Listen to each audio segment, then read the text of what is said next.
আমার রাজকুমার ঘুম থেকে উঠলো এখন। তো ব্রাশটা দিলাম হাতে, অমনি প্যানপ্যানানি শুরু হয়ে গেছে। মানে একা ব্রাশ করবে না, ওই যে গিয়ে বসে পড়লো মেঝেতে। তো এখন আবার মেঝে থেকে টেনে তুলবো, তারপর ব্রাশটা ধুয়ে হাতে ধরিয়ে দেবো। তো এটা রোজ দিনকার একটা বাহানা হয়ে গেছে এখন। জ্বর থেকে ওঠার পরে খুব বেশি বাহানা করে, মাঝে মাঝে রাগ উঠে যায়, মনে হয় ছেড়ে দিই, কী করে করুক। তারপরে আবার মনটাকে ঠান্ডা করি যে না, বাচ্চা তো এখনও বোঝে না। তো এই যে আমি একটু এপাশ ওপাশ ঘষে দেবো, তারপর আবার ব্রাশটা হাতে নেবে পরে। তো এখন ওর জন্য আমি খাবার রেডি করব, ও ততক্ষণ ব্রাশ করে নিক। অনেক কাজ পড়ে আছে, সকালে শুধু বাসি কাজ করে তারপর চা খেয়ে নিয়েছি, এখনও বিছানা পড়ে আছে। সকালে যতক্ষণ ঘুম থেকে না ওঠে ততক্ষণ আমি আরামে কাজ করতে থাকি, যখন ওঠে তখন থেকে শুরু হয় আমার ব্যস্ততা। তো ওকে মুখ ধুয়ে ফ্রেশ করিয়ে দিয়ে তারপর চলে এলাম বিছানা তুলতে। বিছানা তুলে তারপর ওকে পড়তে বসাতে হবে। রাতের দিকে একদমই পড়তে বসতে চায় না, শুধু খেলা আর খেলা, আর বেশি বকতেও পারি না, কিছু বলতেও পারি না, কান্না করে শুধু। মা ছেলে ঘুমাই এখন বিছানাতে। তো মনে হয় বিছানাটা কত বড়, অনেকটা জায়গা থেকে যায়। ছেলে তো যখন ঘুমায় তখন একদম আমার সাথে চিপকে ঘুমিয়ে থাকে। তো ওই যে দেখো সাইডে কোলবালিশ দিয়ে দিয়েছি যেন দূরে চলে না যায়, ঘুমের মধ্যে আবার একদম ওইদিকে চলে যায়, দেওয়ালের দিকে। বিছানা ওঠানো হয়ে গেল, এখন বারান্দাটা ঘরটা মুছে নেব। মুছে তো না, ঘরটা মুছবো, বারান্দাটা ধুয়ে দেব, তারপর যাব রান্নাঘরে।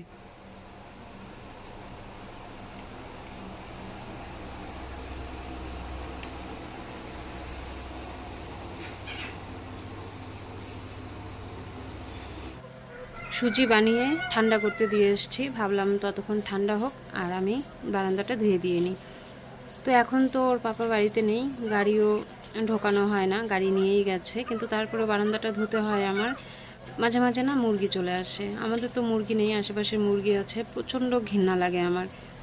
তো সেজন্য রোজ দিনই ধুতে হয়, কিছু করার নেই। আর এত বড় বারান্দা, আমার মনে হয় না বসে বসে আমি বারান্দাটাকে মুছি, এমনি হাতে পায়ে প্রচণ্ড ব্যথা। তো যাই হোক, ছেলেকে খাইয়ে দিয়েছি, তারপর এখন চলে এলাম কচু বাটা করতে। কচুটাকে পোড়া দেওয়া হয়েছিল, আর অনেক দিন থেকে না আমাদের নিরামিষ চলছে, একদমই ভালো লাগে না কোনো কিছু খেতে, শুধু লঙ্কা দিয়ে কালো জিরে দিয়ে কচুটা বাটা করছি। তো কী করা যাবে, খেতে তো হবেই। তো এই যে আলু সেদ্ধ দেওয়া হয়েছে, এটা সকালকার খাবার, শুকনো লঙ্কা দিয়ে আলু মাখা হবে আর কচু পোড়া বাটা। তো আমি ছেলের জন্য ভাত নিয়ে নিয়েছি, ওর জন্য আলুটা আর মাখবো না, মানে শুকনো লঙ্কা দিয়ে মাখবো না, এমনি আমি একটুখানি কাঁচা লঙ্কা নিয়েছি। তো এই যে নিয়ে এসেছি খাওয়ানোর জন্য। এটা অনেকক্ষণ পরে, কারণ সকালবেলা তো একবার সুজি খেয়েছে, তো দেখো ভাত দেখে পালিয়ে যাচ্ছে, খাবে না। তো এরকমই করে, সব সময় এরকম করে, এখন যে জ্বর থেকে উঠেছে শুধু সেজন্য না, খাবারটা ঠিকই খাবে কিন্তু বকা খেয়ে মার খেয়ে তারপর খাবার খাবে। সকাল থেকে কিন্তু কাঠ ফাটা রোদ, আর এখন দেখো আকাশ অন্ধকার হয়ে বৃষ্টি পড়া শুরু হয়ে গেছে, শুধু শুরু হয়ে গেছে, এখন মুষলধারে নামবে। তো এদিকে আমার দুপুরে রান্নার সময় হয়ে গেছে, আমি ভাত বসিয়েছি, ভাত বসিয়ে দিয়ে এই যে এখানে পাট শাক বেছে নিচ্ছি। এই পাট শাক না অনেক দূর থেকে আনতে হয় জানো, আর শাক ছাড়া কোনো কিছু মানে খাবেই বা কি। আমার দিদা আসছে, দিদা একটু শাক দিয়ে ভাত খেতে ভালোবাসে, তো নদী পার হয়ে তারপর শাক তুলে নিয়ে আসে, তো 2 দিন 3 দিন রেখে খাওয়া যায়। তো আজকে শাকের ঝোল হবে, আর মাসকলাইয়ের ডাল আমি আগেই করে রেখেছি, আমার ভিডিওতে দেওয়া আছে এর আগের একটা ভিডিওতে, সেজন্য আর মাসকলাইয়ের ডালের ভিডিও করিনি। তো এখন শাকের ঝোল করব।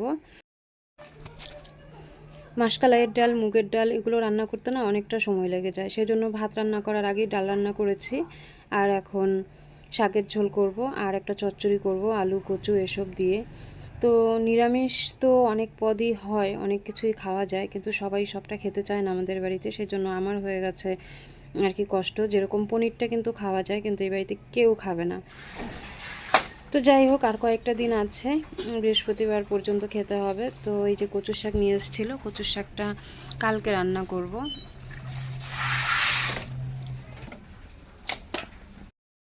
উনুনে ভাত হচ্ছে, আমি এদিকে বসে বসে শাক ছিঁড়ছি আর বাইরে বৃষ্টি দেখছি, বেশ ভালো লাগছে।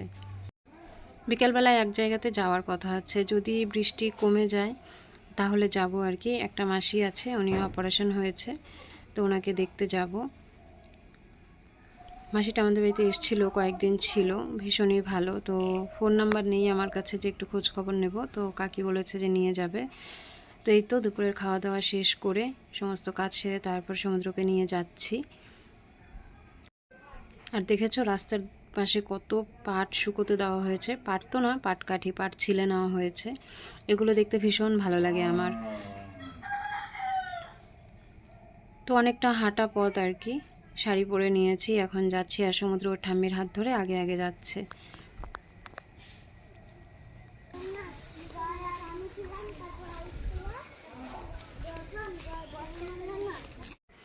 এটা একটা অনেক পুরনো বট গাছ, গাছের গোড়াটা দেখলেই বুঝতে পারবে। আর এই জায়গাটা ভীষণ ঠান্ডা, বট গাছের নিচে তো এমনিই ঠান্ডা হয়।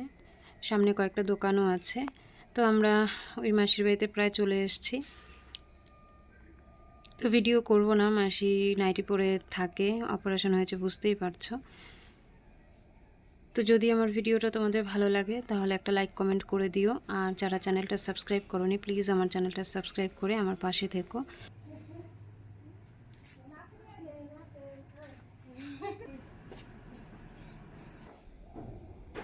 মাসির বাড়িতে এসে দেখি ভোলানাথের মন্দিরও আছে। তো আগে শুনেছি যে সোমবার নিরামিষ খায় বাড়িতে, মন্দির আছে। তো আজকে প্রথমবার এলাম। আর মাসি অসুস্থ, তো সেজন্য বাড়িটা একদম শ্যাওলা পড়ে কেমন যেন হয়ে গেছে।